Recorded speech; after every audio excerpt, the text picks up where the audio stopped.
सकते हैं, पर जो बेसिक जरूरत है उसको रोकने के लिए या उस चीज तक पहुंचने के लिए सरकारी सतह पे भी काम नहीं हो रहा है कि हादसा क्यों हो रहे हैं, कि इनको रोकने के लिए जो इकदाम उठाने की जरूरत है वो आज तक नहीं उठाए जा रहे सरकार की जानिब से। अगर हम बात करें हमारे जम्मू कश्मीर में हम कॉन्फ्लिक्ट देख रहे हैं पिछले 3 डेकेड से, और उन कॉन्फ्लिक्ट को निकालने के लिए हमारी आवाम को पूरा सेफ गार्ड करने के लिए हमारी सरकार ने काफ़ी सारे ऐसे इनिशिएटिव, काफ़ी सारी ऐसी स्कीम शुरू की हैं जो बेनिफिट करे डायरेक्टली लोगों को। लेकिन अगर हम बात करें सड़क हादसों की, सड़क हादसों में हर साल 750 से ज़्यादा जाने जा रही हैं जम्मू कश्मीर में, जो कि आर्म्ड कॉन्फ्लिक्ट से ज़्यादा रेशो दिखाता है। और ये वो सारी जानें हैं जो बहुत ही कीमती है हमारी जम्मू कश्मीर की रियासत के लिए और यहाँ की फैमिलीज के लिए। आज भी जैसे किश्तवाड़ की आप बात कर रहे हैं, साथ आवाज काफी कम आ रही है, मैं दोबारा से कोशिश करेंगे नासिर।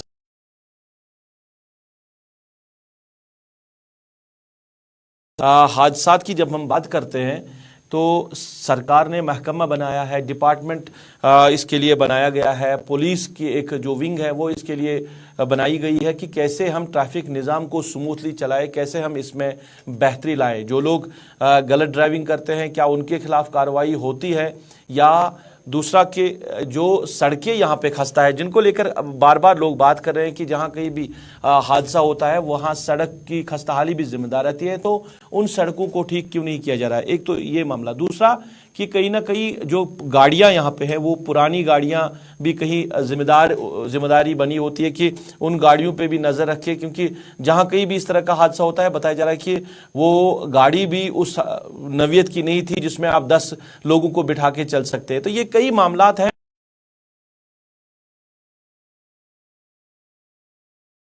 जी ऑडिबल नाउ। जी जी जी देखिए जी आपने बिल्कुल सही बात कही इरफान भाई कि जो गाड़ी की फिटनेस रहती है, ये फिटनेस देखना भी बहुत इंपॉर्टेंट है, क्योंकि एक्सीडेंट होने के बाद एक प्रॉपर एक्सीडेंट इन्वेस्टिगेशन की जाती है, जिस इन्वेस्टिगेशन में रोड सेफ्टी एक्सपर्ट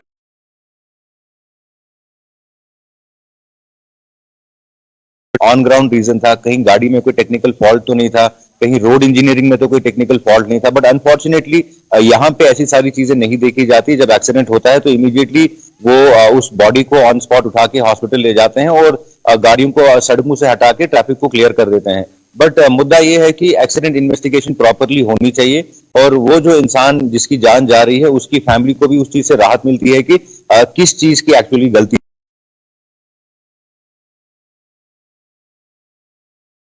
काम करेंगे। क्योंकि पिछले 5 सालों से हम ऑन द रोड काम कर रहे हैं ट्रैफिक पुलिस और डिफरेंट इदारों के साथ, जिसमें हमने देखा है कि जब ऑन द रोड आप आते हैं तो आपका बिहेवियर किस तरीके का रहना चाहिए। अगर हम कमर्शियल ट्रांसपोर्ट की बात करें, कमर्शियल ट्रांसपोर्ट में फिटनेस बहुत जरूरी है, और यहाँ पे जो हमारे आरटीओ डिपार्टमेंट के लोग हैं, जो एआरटीओ साहब है, जो ये फिटनेस डॉक्यूमेंट्स देखते हैं, उन पे जिम्मेदारी ज्यादा आती है कि जब वो गाड़ी की फिटनेस चेक करें तो वो इस तरीके से गाड़ी की फिटनेस चेक करें कि आने वाले टाइम पे जब मैं एक चीज जानना चाहूंगा आपसे, क्या आपको नहीं लग रहा है कि जहां कहीं भी कोई हादसा पेश आता है तो सरकार का रोल जो है वो इतना ही रहता है कि जहां किसी की जान चली गई है, एक तो उसके लिए अफसोस करना, और फिर दूसरा मुआवजा, अगर कुछ मुआवजा हो वो मुआवजा देना, और चैप्टर क्लोज किया जाता है। जो प्रॉपरली हादसात के बाद एक इन्वेस्टिगेशन होनी चाहिए थी वो आज तक हमने नहीं देखी कि सरकारी सतह पे इस तरह की कोई इन्वेस्टिगेशन होती है, कोई इकदाम इस तरह के उठाए जा रहे हैं। बिल्कुल नहीं होती है इरफान भाई, ये बहुत जरूरी है कि हमें ऐसी इन्वेस्टिगेशन हो। देखिए हम बात कर रहे हैं जम्मू कश्मीर इस वक्त G20 होस्ट कर रहा है,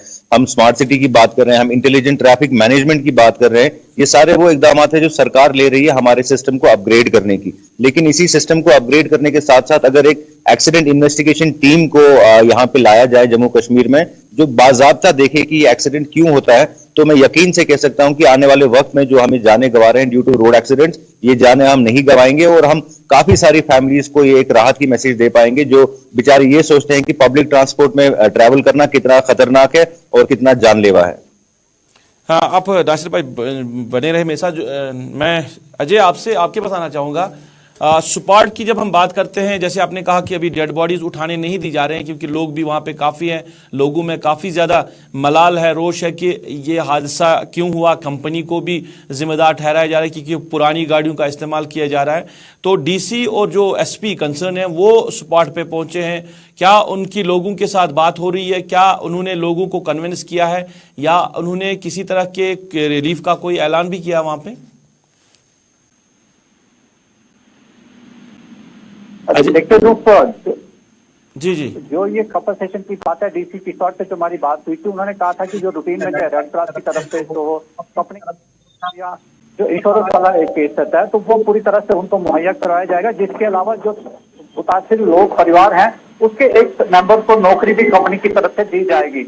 लेकिन लोग हैं वो मान नहीं रहे थे, जिस वजह से उनको पिसौट से वहाँ स्पॉट पे जाना पड़ा है। और अभी जो हमारे पास खबरें हैं वो वहाँ पर उनसे बात कर रहे हैं, कंसोल कर रहे हैं, क्योंकि कुछ कई इश्यूज है वहाँ पर। जैसे आपने भी कहा कि सड़कें खराब होती हैं, गाड़ियों की ठीक हालत नहीं होती, और खासकर जो ड्राइवर है, ट्रेन ड्राइवर नहीं होते हैं, जिस वजह से हादसे पेश आते हैं। तो बार बार जो हादसे हो रहे हैं उसके लेके लोगों में गुस्सा है, और जो फैसिलिटीज को लेके वहाँ पर है, चाहे कंपनसेशन की बात हो, कंपनसेशन से आप एक फाइल को क्लोज नहीं कर सकते, इसको फर्दर आपको इन्वेस्टिगेट करके एक्शन लेना पड़ेगा। तो वही मांग वहाँ पर वर्कर्स की तरफ से उठाई जा रही है, ताकि आगे से इस तरह से हादसे ना हो, जो काम है वो ठीक ठाक से चलता रहे। जरूर। वो कंपनी के किसी जिम्मेदार के साथ बात हुई है आपकी?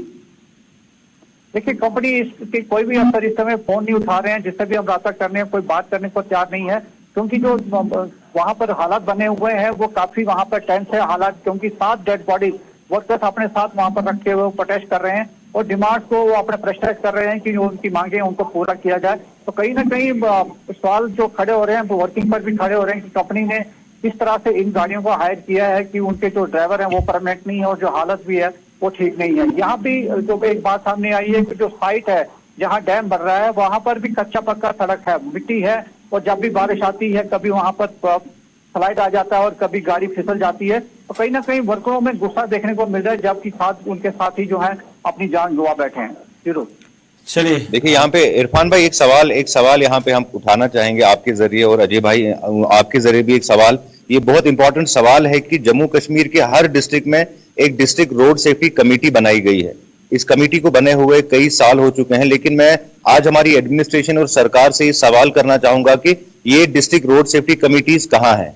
क्या इन डिस्ट्रिक्ट रोड सेफ्टी कमिटीज का काम ये नहीं है कि पूरा साल ये देखें कि जो लाइन डिपार्टमेंट्स का कोऑर्डिनेशन आपस में है वो किस लेवल का कोऑर्डिनेशन है? देखिए, डिस्ट्रिक्ट रोड सेफ्टी कमेटी की अगर बात करें तो इसमें traffic police, general police, RTO, health department, education department, RNB department, municipal corporation, ये इन सारे डिपार्टमेंट्स का एक कोऑर्डिनेशन कमेटी बनाई गई है, जो पर्टिकुलरली इस चीज को देख के बनाई गई है कि एक्सीडेंट कम हो, हमारे ट्रैफिक सिस्टम हमारा जम्मू कश्मीर में बाजाब्ता प्रॉपरली चलता रहे।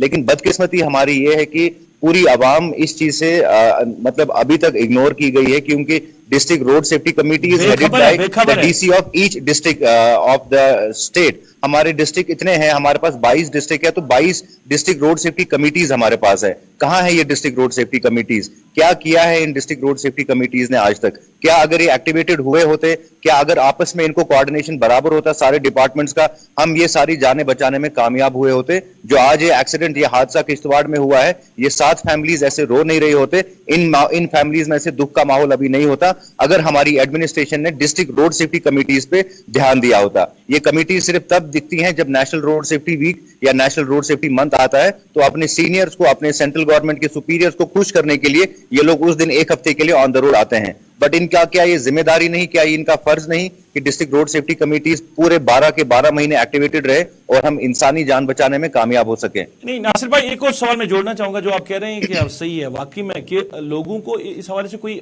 इंफॉर्मेशन नहीं है, कोई आगाही नहीं है, सारे बेखबर है कि इस तरह का भी कोई सिस्टम है हमारी सरकार में जिसमें जिला सतह पे इस तरह की कमेटियां बनाई गई जिनको डीसी हेड करते हैं, और फिर वो कोई इस तरह का ऐसा कुछ देखने को नहीं मिला। दूसरा ये कि आप काफी वक्त से इस के साथ जुड़े हैं, रोड सेफ्टी के साथ जुड़े हैं, जो तालमेल आप देख रहे हैं, आप खुद ही कह रहे हैं कि कई सरकारी सतह पे जो डिपार्टमेंट्स हैं जिनको काम करना चाहिए वो नहीं दिख रहे, पर जो आपने फाउंडेशन बनाई है, आपका जब आपने कोशिश की सरकार के साथ तालमेल करने की, किससे मुद्दे को उठाने की, मुद्दे पे बात करने की कि क्यों एक्सीडेंट्स हो रहे हैं, क्या सरकार कर रही है, तो क्या प्रॉपरली आपको जवाब मिला है? क्योंकि मैंने सुनने में आया कि आपने कई बार जो है इंफॉर्मेशन या डाटा जब आप किसी से मांगते हैं तो वो डाटा भी प्रोवाइड नहीं किया जाता है। बिल्कुल सही कह रहे हैं आप। देखिए, अगर हम बात करें तो सिर्फ श्रीनगर की अगर बात करें, क्योंकि हम कश्मीर जिले में ज्यादा एक्टिव है, तो ट्रैफिक पुलिस को हमने देखा है कि जो एक्टिवली काम कर रही है इन चीजों पे, क्योंकि अगर म्यूनिसिपल जैसे एनक्रोचमेंट की बात आती है तो उसका ब्लेम भी ट्रैफिक पे आता है। अगर कहीं पे रोड खराब बनाया गया है या रोड इंजीनियरिंग की प्रॉब्लम आती है तो उसका ब्लेम भी सिर्फ ट्रैफिक पुलिस पे आता है। लेकिन आज मैं आपके जरिए लोगों को ये कहना चाहूंगा कि ट्रैफिक पुलिस का काम है एनफोर्समेंट करना। अगर कहीं पे कोई कानून तोड़ रहा है, कोई कानून के खिलाफ जा रहा है, तो traffic police is there to enforce the laws and आपको उस तरीके का चालान करे। लेकिन अगर हम आवाम से ये गुजारिश करें कि अगर हम ट्रैफिक रूल्स को फॉलो करें, अगर हम हर एक चीज को बाजाब्ता देख के, तो ना हमें चालान होगा, ना हमारी कोई इंसानी जान जा सकती है। लेकिन साथ ही साथ जो हमारा आरटीओ डिपार्टमेंट है, जो हमारे आरएनबी डिपार्टमेंट है, म्युनिसिपल कमेटी है, ये सारे डिपार्टमेंट्स वो है जिनको अब बेदार होने की जरूरत है और इनको ये सोचने की जरूरत है कि इनका एक फर्ज बनता है हमारी इंसानी जानें बचाने के लिए। फिटनेस का डॉक्यूमेंट आप देखें आरटीओ के यहाँ से मिलता है, लेकिन आज कितना इजी हो गया है कि आप एक फिटनेस का डॉक्यूमेंट इजीली ले सकते हैं, जबकि वहां पे वैसी कोई इंस्पेक्शन होती नहीं है गाड़ियों की। ये एक अच्छी स्टोरी है। अगर आप अपने जर्नलिज्म और मीडिया फ्रेटर्निटी के दोस्तों से भी बात करें तो एक प्रॉपर स्टोरी इस पे बन सकती है कि जब आप फिटनेस देते हैं गाड़ियों की, तो आप किस लेवल पे फिटनेस देते हैं। देखिए, जो हमारी बसेस चलती हैं, ये कमर्शियल बसेस हैं, ये इनको प्रॉपर परमिशन नहीं है कि ये पैसेंजर्स चढ़ाएं। ये अलग चीज के लिए लाई जाती हैं सिटी में, लेकिन फिर इसमें ये लोग फिटनेस कराने के बाद बाहर निकाल के सीटें लगा लेते हैं और फिर उन बसेस में ये लोग पैसेंजर्स को फेरी करते हैं, which is totally against the law, which is totally against the rule. So ये सारी चीजें हैं जो आरटीओ साहब को देखनी है, उनके डिपार्टमेंट को देखनी है। I would request the secretary transport department कि आप प्लीज मेहरबानी करके ये सारी चीजें देखें। और जो स्मार्ट बसेस, जो पिछले साल एक ऑर्डर निकला था जिसका एक बाज़ाब्ता फंडिंग भी आया है हमारे यूटी गवर्नमेंट के पास, तो स्मार्ट बसेस है कहां पे? हमें तो कहीं पे वो ऑन द रोड दिख नहीं रही हैं। अगर ये सारी बसेस, जैसे किश्तवाड़ में जो हादसा हुआ है, अगर वहां पे मॉडर्न डे की जो ये नई स्मार्ट बसेस आई हैं, तो शायद हम ये 7 जाने जो आज गई हैं, 7 जाने बचाने में कामयाब होते। ओवरऑल अगर हम देखें तो सिर्फ ट्रैफिक पुलिस इस वक्त ऑन द ग्राउंड काम कर रही है, बट उनका मैन पावर बहुत कम है। पुलिस भी, नासिर साहब, ट्रैफिक पुलिस भी कहीं श्रीनगर में दिख रही है या कहीं जिला, जी मैं वही कह रहा हूँ कि सिर्फ कुछ इलाकों में दिख रही है, जब हम क्योंकि मैन पावर उनका भी कम है बहुत। जब हम दूर दराज इलाकों की बात करते हैं, वहां पे कोई ट्रैफिक निजाम है ही नहीं है। बिल्कुल, आप जिस सोमो गाड़ी में बैठे हैं, अगर आपको 8 सवारियां लेनी है, वो 8 के बजाय 12 सवारियां लेके चल रहा है। 12 सवारियां, ड्राइवर के साइड में भी सवारी होती है और कोई पूछने वाला नहीं है। और उनको एक ही खर्चा रहता है कि चालान होगा, ज्यादा से ज्यादा चालान होगा, उसके बाद क्या हो सकता है। तो ये प्रोसेस जो है, ये रोकने की जरूरत है ना। बिल्कुल सही, रोकने की जरूरत है। इनको मैन पावर बढ़ाने की जरूरत है। मैन पावर सिर्फ डिस्ट्रिक्ट श्रीनगर में नहीं बल्कि हर एक डिस्ट्रिक्ट में बढ़ना चाहिए ट्रैफिक पुलिस का। और साथ ही साथ जो स्पीड गवर्नर्स लगाए होते हैं, इरफान भाई, एक डिवाइस लगाया होता है स्पीड गवर्नर, जो हर एक कमर्शियल गाड़ी में लगाना बहुत इंपॉर्टेंट है। ये स्पीड गवर्नर आपकी स्पीड को रिस्ट्रिक्ट कर देता है 30 से 40 किलोमीटर की स्पीड पे 50 किलोमीटर की स्पीड से, जिससे पर्टिकुलरली एक्सीडेंट बचाने के लिए ये डिवाइसेस लगाए गए हैं। बट अनफॉर्चुनेटली एक बार फिर से मैं ये कहूंगा कि ये बदकिस्मती है हमारी पूरी आवाम की कि हमारी सरकार इस चीज को लेकर बहुत नेग्लेक्ट कर रही है। आखिर में प्रोग्राम का वक्त खत्म हो रहा है, मैं आखिर में आपसे जानना चाहूंगा, कुछ साल पहले सरकार ने करोड़ों रुपया खर्च किया है शहर श्रीनगर की अगर हम बात करें तो ट्रैफिक लाइट्स लगाई गई है कि जिससे यहाँ पे सिस्टम जो है वो स्मूथली चले और गाड़ी को जब भी आपको इजाजत मिले आगे जाने की आप जा सकते हो। पर बेशतर ऐसी जो सिग्नल्स हैं वहां पे वो ट्रैफिक लाइट्स बंद रखी गई है और अब दूसरी जगह पे है डाइवर्शन निकाल के वहां पे ट्रैफिक निकाला गया, वहां पे भी एक्सीडेंट्स होते रहते हैं।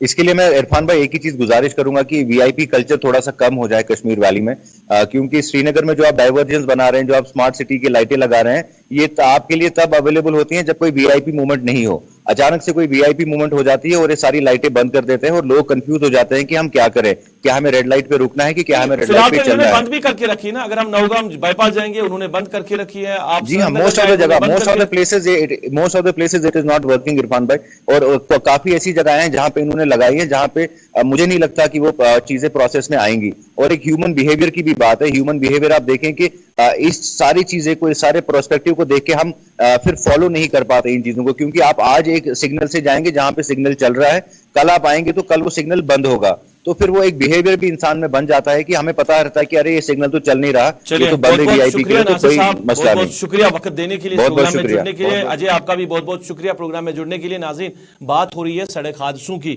आज भी हादसा पेश आया, 7 लोगों की जानें चली गई है, पर यह अब रूटीन मामूल बन चुका है जम्मू कश्मीर की। जब हम बात करते हैं, खासकर जब हम कश्मीर डिवीजन की बात करते हैं, आए रोज कहीं ना कहीं हादसा होता रहता है और लोगों की जानें चली जाती है। पर जो निजाम ट्रैफिक का बना हुआ है, उस निजाम को बेहतर करने के लिए सरकार सतह पे काम नहीं हो रहा। जैसे नासिर साहब कह रहे थे कि हर जिले, हर एक डिस्ट्रिक्ट हेडक्वार्टर पे एक बाज़ाब्ते तौर पर एक कोऑर्डिनेशन कमेटी बनाई गई है जिसमें मुख्तलिफ जो डिपार्टमेंट्स हैं वो उनके जिम्मेदार रहते हैं और फिर वही जो है ट्रैफिक निजाम को कोऑर्डिनेट करते हैं। ऐसा कुछ दिख नहीं रहा है। और दूसरा, श्रीनगर में आपने करोड़ों रुपया खर्च करके जो है वो ट्रैफिक निजाम को बेहतर करने के लिए लाइट्स इंस्टॉल की है। अब कहां पे चल रही है वो ट्रैफिक लाइट्स है, खुद ही वो बंद कर दी गई है। और जहां कहीं भी ट्रांसपोर्ट है वो निकल रहा है और उस वजह से भी कहीं ना कहीं हादसे होते रहते हैं। तो इस निज़ाम को बेहतर करने के लिए और लोगों की जानें बचाने के लिए सरकार को भी मुतहरिक होना चाहिए। जो डिपार्टमेंट्स इसके साथ जुड़े हुए हैं, लगे हुए हैं, उनको भी बेहतर तरीके से काम करना होगा। तभी हम कह सकते हैं कि हम हादसात को रोक करें, सड़क हादसात को रोक कर इंसानी जानें बचा सकते हैं। वरना जिस रफ्तार से यहाँ पे एक्सीडेंट्स होते रहते हैं और इंसानी जानें चली जाती हैं वो अफसोसनाक है और कहीं ना कहीं ये एक अलार्मिंग सिचुएशन भी बन सकती है। चलिए नाज़रीन, आज का मुद्दा प्रोग्राम में बस इतना ही। आज हमने एक ख़ास मौजू को लेकर बात की, सरकार को भी इसकी तरफ तवज्जो देनी चाहिए। कल किसी और मुद्दे पे, किसी और मामले पे के साथ बात होगी और आपके सामने हाजिर खिदमत होगी। अभी तक के लिए अपने मेज़बान को दीजिए इजाज़त। अल्लाह निगहबान।